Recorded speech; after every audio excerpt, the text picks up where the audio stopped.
Sa ngalan ng Ama at ng Anak at ng Espiritu Santo. Amen. Sumainyo ang Panginoon. At sumainyo. Mga kapatid, halin at manawagan kay Yesu Cristo upang ang ating kapatid na yumao ay pagkalooban niya ng awa at kalingan. Panginoong Yesu Cristo, sa paghahain mo ng iyong buhay para sa lahat, ipinamalas mo ang iyong pagmamalasakit at pagkinang. Panginoon, kaawaan mo kami. Panginoon, kaawaan mo kami. Panginoong Yesu Cristo, sa iyong paghahimlay sa kamatayan, nakiisa ka sa aming abang kalagayan. Kristo, kaawaan mo kami. Kristo, kaawaan mo kami.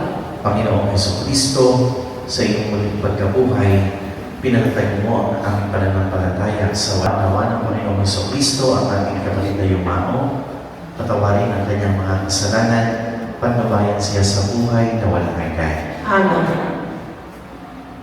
Manalangin tayo. Kaibigan din, kami po, mga kapatid, ang mga anak po ni Carlene ay halos lahat ay magkakaklase. Kaya po, nung dinalo ko po ang bangkay ni Carlene sa kanilang tahanan ng nakaraan, ay nababakas ko naman po ang isang pamilyang matatag. Isang pamilyang matatag na humaharap sa hamon ng buhay. Isang pamilyang matatag na tinatanggap ang sinabi ng kanilang ama.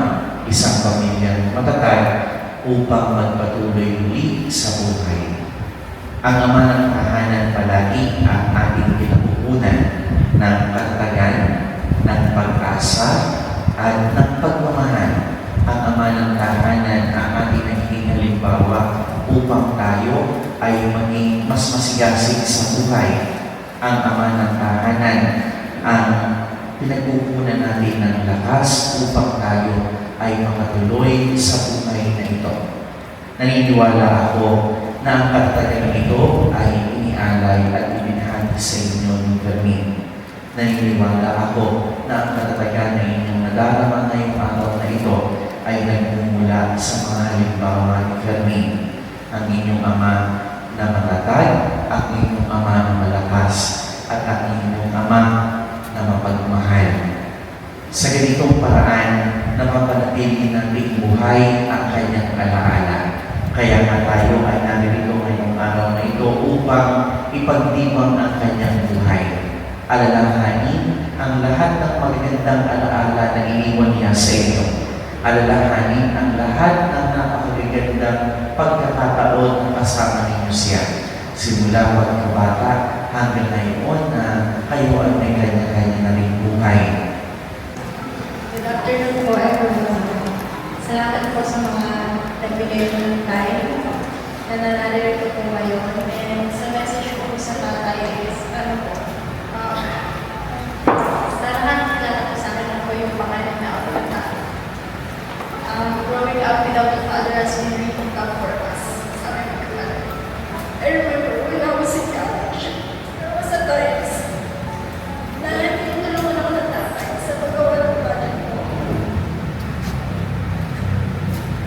Kung alam niyo lang po, nakita ko growing up kung gaano na kami kamahal, lalo na yung mga ako, kami mga ako.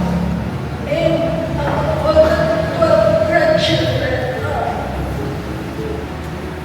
sadly, pero isa lang sa akin yung makakapagin niya ng legacy ng Morales. So I did, alam mo na yun, ikaw yun. Pero kinis tatay, I hope you're happy now. All the pain and sacrifices are now over. We will all cherish the good memories and always remember that we will always love you and we will always put you in our hearts. And thank you for everything.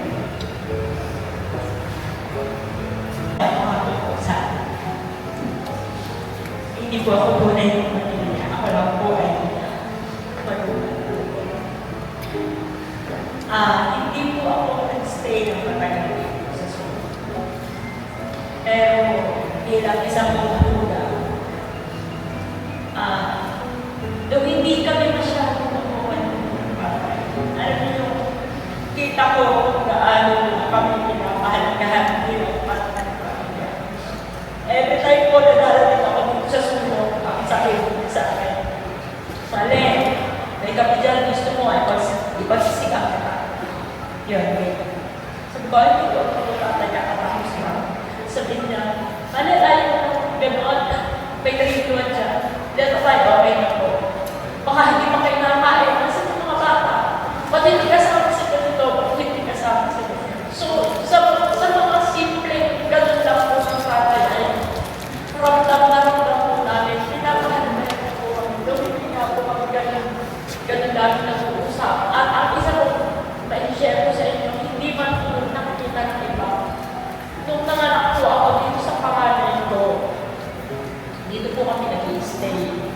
Siyempre, ang naiiwanan lang po doon sa bahay kasi lagi silang wala akong mga ina. Ako lang po ang naiiwanan at nakakita ko si Ate.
May